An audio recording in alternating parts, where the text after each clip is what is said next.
Welcome to the Jewish Diaspora Report. On this episode, in honor of Black History Month, we are going to explore the origins of the Ethiopian Jewish community, their escape to the land of Israel, and the current challenges they face.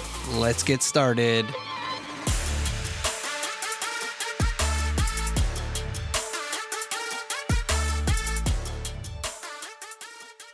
The Jewish community of Ethiopia had been established in somewhere around the destruction of the First Temple in 587 BCE.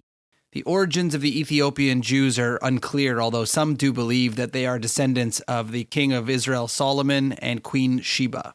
Scholars once believed that during the Middle Ages, the Beta Israel, or Ethiopian Jews, were a homogeneous group living under a unified autonomous Jewish rule. Yet new discoveries shown that it's a little bit more complex than that. Sometimes Beta Israel, or the Ethiopian Jews, were treated well by the Ethiopian monarchy, but other times they did suffer persecution. When fellow Ethiopians referred to Beta Israel as falasha, a derogatory term meaning outsider, sometimes this became a bigger issue, like in 1624 when the ruling king's army captured many Ethiopian Jews, forced them to be baptized, and denied them the right to own their own land. According to local legends, some members of the Beta Israel chose suicide over conversion. Since the Beta Israel community existed in isolation from other Jewish communities around the world, they developed a unique set of religious practices, in some ways quite different from what was typically considered to be Jewish by the other branches of Judaism. For example, an order of Ethiopian Jewish monks was founded in the 15th century to strengthen the community's religious identity and resist the Christian influence. This monastic movement introduced an organized approach to religious practice, creating new religious literature and prayers and adopting laws of ritual purity. This can be seen in one of the first Western accounts of Ethiopian Jews that describes a community that followed legal sections in the Hebrew Bible, observing laws of purity surrounding menstruation, birth, and death. They observed Shabbat, and they believed in values such as respecting elders, receiving guests, and visiting mourners. The community apparently referred to their Torah as Orit, which possibly comes from the Aramaic term of the Torah Orita, and kept their Torah scrolls covered in colorful cloths in the house of prayer and or in homes of one of the priests, called Kesim. The traces of Judaism within their community is obvious, and it seems like they got along with their community at times, but also did not get along with their communities and faced some persecution, similar to their brethren across the world.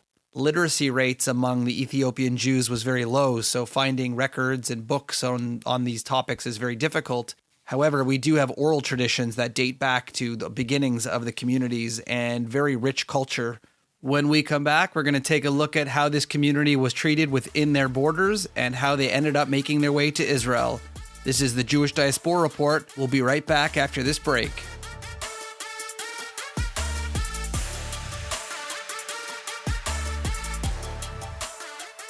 The Ethiopian Jewish exodus to Israel began in the early 1980s after a coup of the Ethiopian government led to the death of 2,500 Jews, directly followed by the Ethiopians forbidding the practice of Judaism and the teaching of Hebrew. The first attempt to rescue and save Ethiopian Jews by the Israelis was something called Operation Brothers. This is also sometimes known as the Red Sea Diving Resort. It became a film later on Netflix. You can check it out. It's a great film.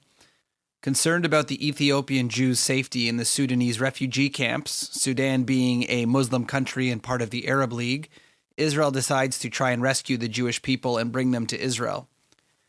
The Mossad, or the secret Israeli military, CIA, whatever you want to call it, sets up a fake diving resort along the Red Sea in Sudan. The Mossad operative would sneak into many refugee camps and sneak out as many members of the Ethiopian Jewish community as they could.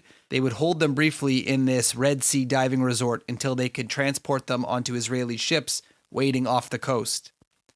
2 years into the operation, it was determined that naval rescues had become too dangerous and the focus shifted to airplanes instead. Some of the small details, of course, were finding suitable landing sites in Sudan in the middle of this desert. The Mossad operatives discovered a forsaken airstrip built by the British, part of World War II remote battlefronts. Though abandoned for decades, the runway was actually in pristine condition, not a single pothole or trench. The Ethiopian Jews, having never seen an airplane, were petrified as these metal behemoths rumbled down onto the desert floor, Amidst a spectacular dust storm, Israeli commandos deplaned bearing assault rifles and rocket launchers. Some of the terrified Ethiopians even tried fleeing into the desert. 12,000 Ethiopian Jews were saved as a result of Operation Brothers. Following the success of Operation Brother, later, in another attempt to rescue Ethiopian Jews, the Israelis worked on Operation Moses, or originally called Gur Aryeh Yehuda, or the Cub of the Lion of Judah. Due to the ongoing civil war, the Israeli government, American CIA, Sudanese Muslim groups, and other organizations agreed to sneak the Ethiopian Jews out of the refugee camps. In these camps, they were often singled out as being Ethiopian Jews and killed. Over 7 weeks, over 30 flights brought the 200 Ethiopian Jews at a time to Israel. Before this operation, there was approximately as few as 250 Ethiopian immigrants in Israel. Thousands of Beta Israel fled Ethiopia on foot for refugee camps in Sudan, a journey which usually took anywhere from 2 weeks to a month. It is estimated that 4,000 people died during the trek due to the violence and illness along the way. Sudan secretly allowed Israel to evacuate these refugees in Operation Moses. In one more major attempt to rescue Ethiopian Jews, in 1991, Operation Solomon commenced, where the sitting Ethiopian government was close to being toppled again, threatening Ethiopia with dangerous political destabilization. The World Jewish organizations such as the American Association for Ethiopian Jews and the Israeli government were concerned about the well-being of these Ethiopian Jews and decided to act again. In order to accommodate as many people as possible, airplanes were stripped of all of their seats, and due to the low body weight and minimal baggage of the refugees, up to 1,086 passengers were boarded onto a single plane. May 24, 1991 also happened to be Friday, which begins the Jewish Shabbat, during which transportation is not normally used. This made a lot more vehicles available for the mission, as the Jewish religious law permits breaking the Sabbath for saving lives. Many immigrants came with nothing except for their clothes. They were met by ambulances with 140 frail passengers receiving medical care right on the tarmac. Several pregnant women gave birth on the plane, and their babies were rushed to hospitals once they landed. After a few months, around 20,000 Jews made their way over to Israel. Operation Solomon airlifted twice as many Ethiopian Jews to Israel as Operation Moses. Between 1990 and 1999, over 39,000 Ethiopian Jews entered Israel. These incredible stories of evacuation and rescue of Ethiopian Jews from refugee camps and the refugees themselves walking across deserts for days and months in order to reach safety in Israel is honestly one amazing thing about this community. Bringing these Ethiopian Jews to Israel has not unfortunately gone without its challenges, and in our next segment we're going to talk a little bit about the modern day issues facing Ethiopian Jews. When we come back on the Jewish Diaspora Report, stay with us.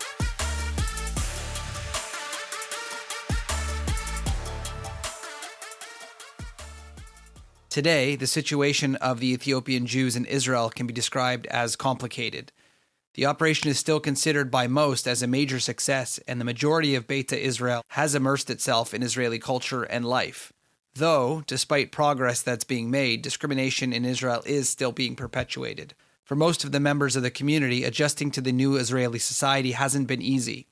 In the beginning, the new arrivals spent between 6 months and 2 years in absorption centers learning Hebrew and getting accustomed to the Israeli life.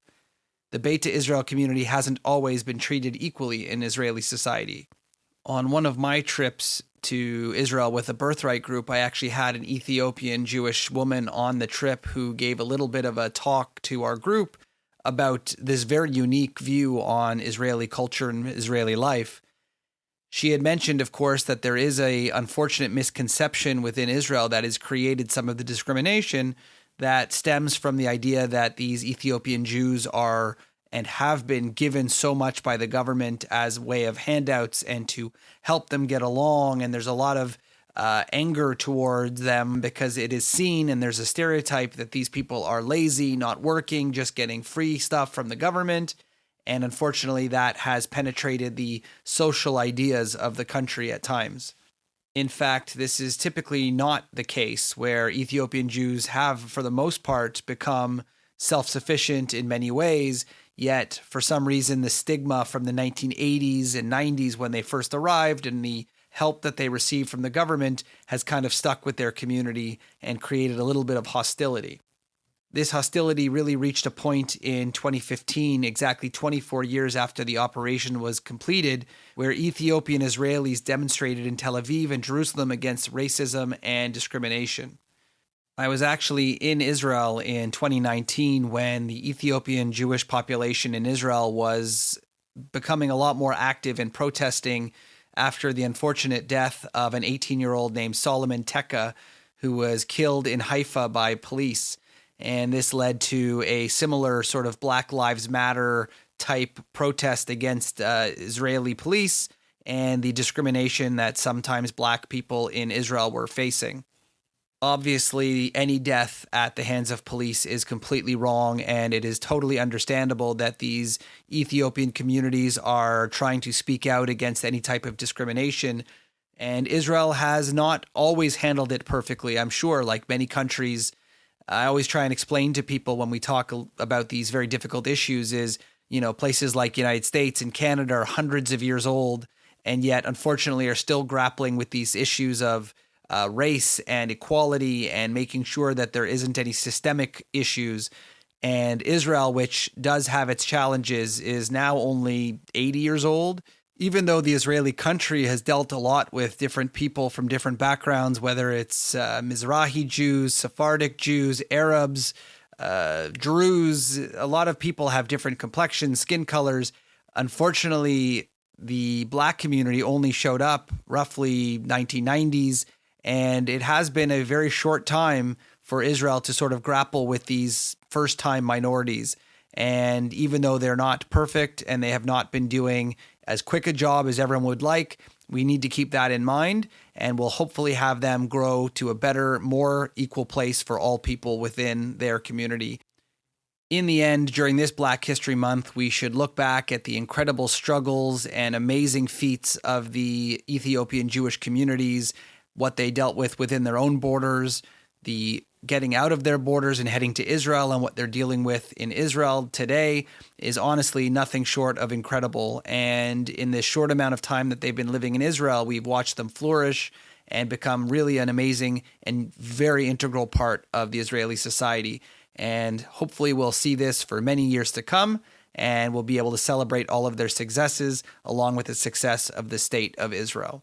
This definitely goes to show how amazing of a place Israel is, that they will make sure that all Jews are safe, no matter what skin color, no matter what background. If there's a Jew in trouble, Israel will go and find them and protect them. This has been another episode of the Jewish Diaspora Report. We hope you enjoyed this episode. Please check us out at jdr.podcast on social media. Thanks for listening. We'll see you next time.